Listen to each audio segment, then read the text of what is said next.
this morning is in the book of Deuteronomy, chapter 2, verse 7. For the Lord thy God hath blessed thee in all the works of thy hand. He knoweth thy walking through this great wilderness. These 40 years the Lord thy God hath been with thee. Thou hast lacked nothing.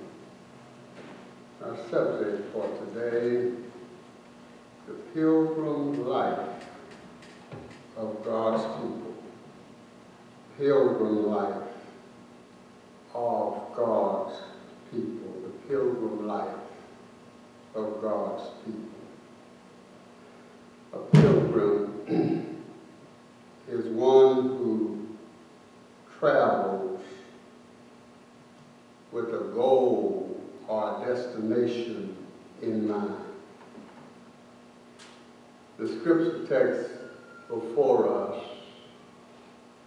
has to do with the Israelites traveling from Egypt to the promised land of Canaan. It is for them a physical journey. Believers in Christ Jesus are also travelers. We're not traveling from an earthly Egypt to an earthly Canaan. Ours is a spiritual journey. We are traveling from sin to holiness, from selfishness to Christ-likeness. The Apostle Paul described our journey as pressing toward the mark for the prize of the high calling of God in Christ Jesus. And the fact that we are traveling with the goal of Christ-likeness in mind means that we are pilgrims. Our lives are pilgrim lives. Let us look at the scene of our traveling. Moses identified it as this great wilderness. The wilderness and the desert are not synonymous in the scripture. The desert is barren. The wilderness has barren places, but it also has shade trees.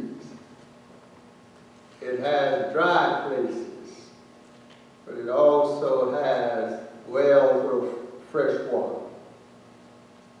In our lifetime, some of us will reside in great cities, in great countries, in great neighborhoods, in great big large homes. Some will reside in sharpshooters and slums.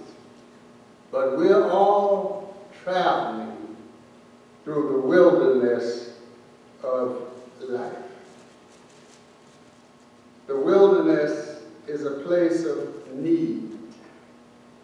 Every day we arise, we're short of something, or we are faced with something that could be better.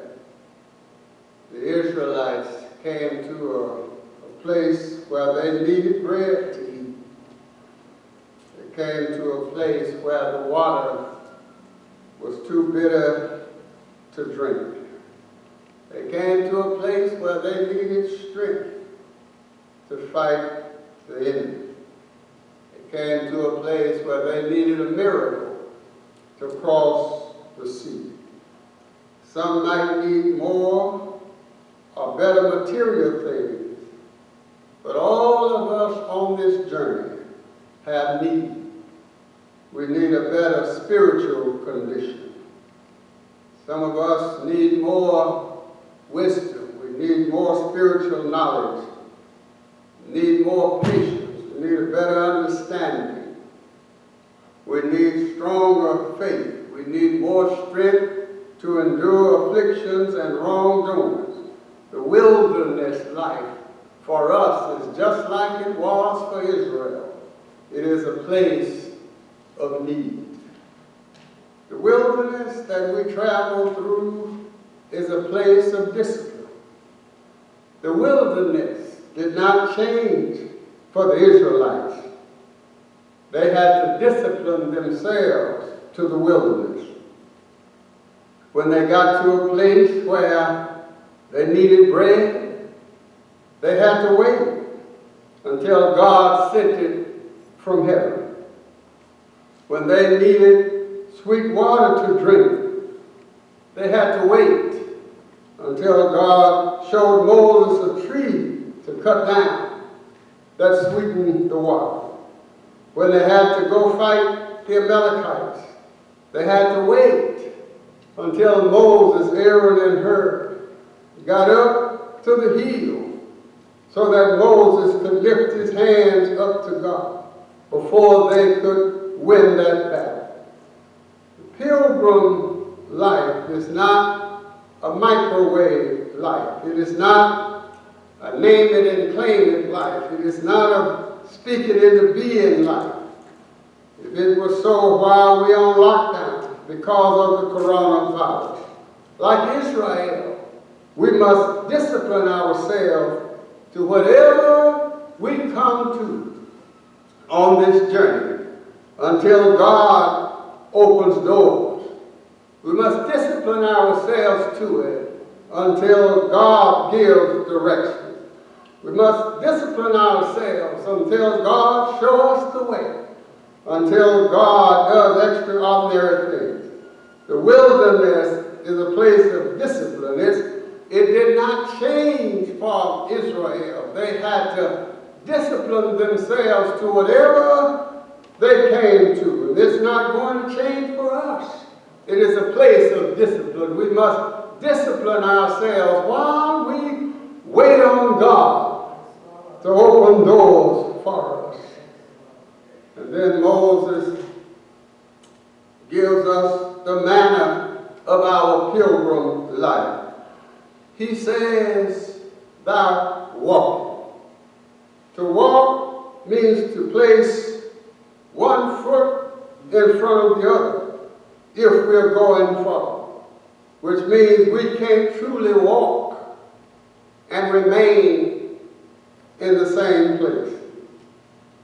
The fact that our journey is one of walking means that we can't come to a certain state or condition in life, settle down, and stay right there.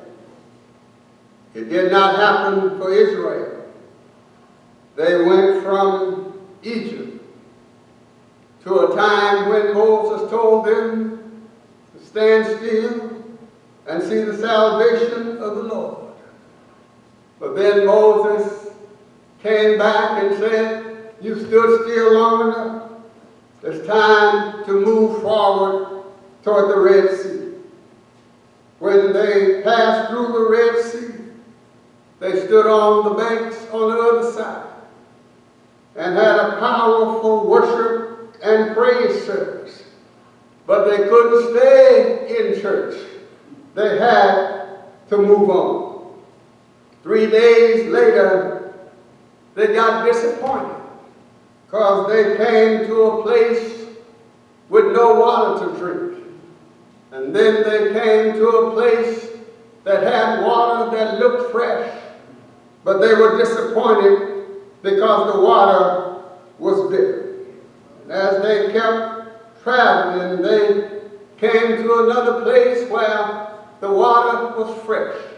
For there at Merah it was bitter, but at Elim they had wells of fresh water. Life is walking. We are walking. We are changing. We can't come to one place and settle down. They could not get to one place and settle down. How many of us have had conditions and circumstances in life that were so good that at the time we would have kept it just like that forever if we could have. But because life is unsettled and life is full of events, we could not keep it that way. And that's where it is with this pilgrim life of God's people. We cannot settle down and say, we're going to stay right here. We're going to keep it just like it is. It's unsettled and full of events. I had a friend that gave me 3 different answers to the same question over a 3+ year period of time. I saw him on one occasion. I asked, how are you? And with a pleasant grin on his face, he said, just right. Said, everything is just right. My life is just right. About 1.5 years later, I asked him the same question. How are you? But with a sad look on his face, he said, to tell the truth, I don't know. I don't really know what's going on. I don't really know how I'm doing. I met him again almost 3 years later, and I asked him the same question. With a great big pleasant smile on his face, he said, life is better than it's ever been. And that is the way this pilgrim life is. We move from just right to I don't really know what's going on with me, to a time when we can say life is better than it's ever been. This pilgrim life is changing. This pilgrim life is unsettled. This pilgrim life is full of events. Our churches, our schools, our families, our cities, our employers, and others had plans for 2020. We had it all mapped out. We knew what we wanted to do, and we just had to wait until we could get to it. But what we did not know while we were on our way to what we had in mind, we did not know we would come to COVID-19. It didn't come to us. We came to it. It was already in God's plan for this time in our lives. Everything has changed for the whole nation. And that's the way it is with this pilgrim life. It might have even changed for the whole world, but this pilgrim life is unsettled. It comes to many events. But then there is some good news about this pilgrim life. There is some consolation in it. Moses says, he knows your walk. Meaning that God Almighty knows our walk. When he said God knows, he means God was intimately acquainted with every step and every event in the lives of the Israelites. Their lives, yes, was under God's control. They encountered old enemies on their trail, but God was in control. They encountered a sea that seemed uncrossable, but God was in control. They encountered water that was too bitter to drink. God was in control because he brought them to a place of fresh water. They encountered a swollen Jordan River, but God was in control. They had to deal with the Amalekites, Egyptians, Edomites, but thank God it was all under his control. On that journey, God produced them into a powerful nation. Through their changing scenes, through their place of discipline and need, God was working on something. God was producing them into a strong people. Just as God was with Israel in their wilderness journey and made them a strong nation. Yes, God is with us. God is intimately involved with us on this pilgrim journey. And if we just keep walking, he will make us strong, Christ-like Christians. I read a story, yes, about a man that owned slaves. He gave his workers orders to beat a group of slaves down to the ground. They were to whip them until they were all laid out on the ground. But there was, yes, one slave in that group that just would not go down. They beat him with many stripes. He just wouldn't go down. His face grimaced in pain, but he just wouldn't go down.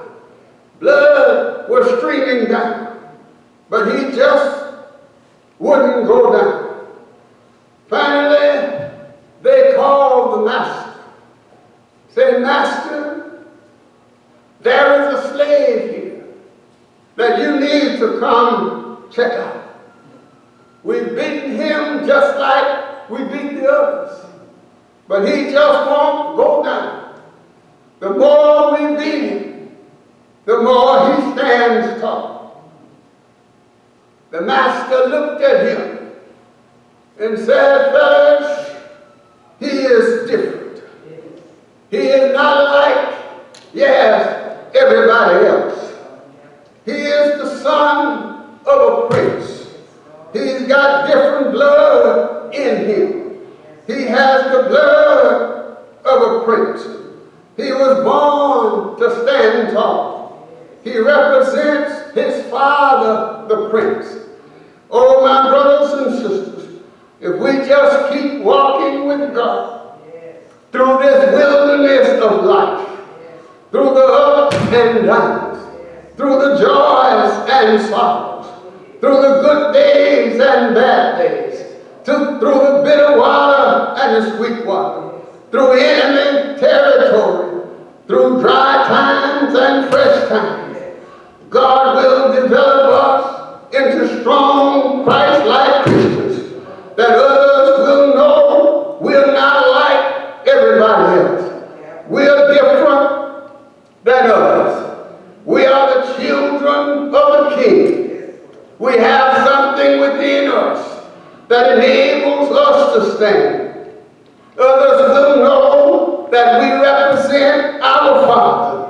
Others will know that we represent King Jesus. King Jesus, who so loved us that while we were yet sinners, yes, he died on the cross of Calvary. He was buried for 3 days, but on the third day morning, God raised him up. Be not weary in well-doing. Just keep on trudging through the wilderness of life. God is in it with us. God knows every step of the way. God knows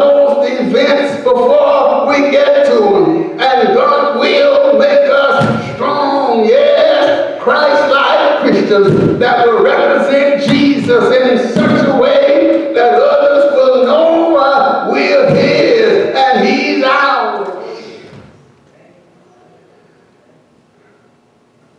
God bless you.